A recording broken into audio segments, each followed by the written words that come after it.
في مواقف كتير في حياتنا بنبقى محتاجين حد يسمعنا مش يصلحنا، حد يفهم التعقيد مش يتجاهله. عشان كده رمضان ده بدل الحلقات العادية قررت أعمل حاجة مختلفة. كل يوم هنسأل سؤال واحد: لو كنت مكانك كنت هعمل ايه؟ من غير مثالية ومن غير قسوة ومن غير ما ننسى إن الظروف مش متشابهة. أنا ريهام وده بودكاست فلوس الست.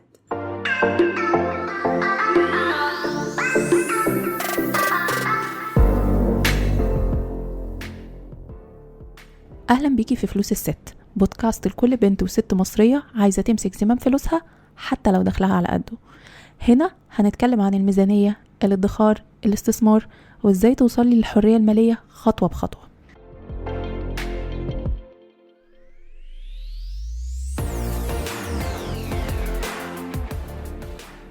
كل الأسماء والتفاصيل في الحلقات دي تم تغييرها بالكامل حفاظاً على الخصوصية، والمواقف المطروحة بتمثل تجارب شائعة لأسئلة متكررة وصلت لنا، مش أشخاص بعينهم.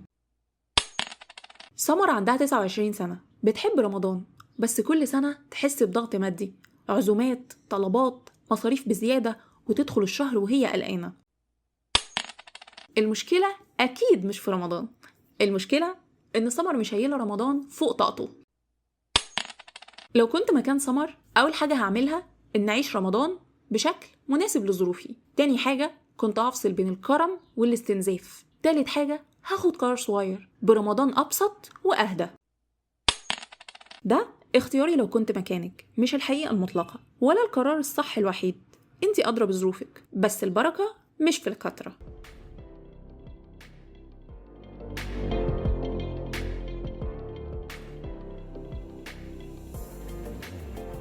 قبل ما نمشي حابين نأكد إن المحتوى اللي بنقدمه هنا للتوعية والتعليم فقط، مش نصيحة مالية فردية. كل واحدة ظروفها مختلفة، ولو محتاجة مساعدة شخصية الجائي لمستشار مالي معتمد.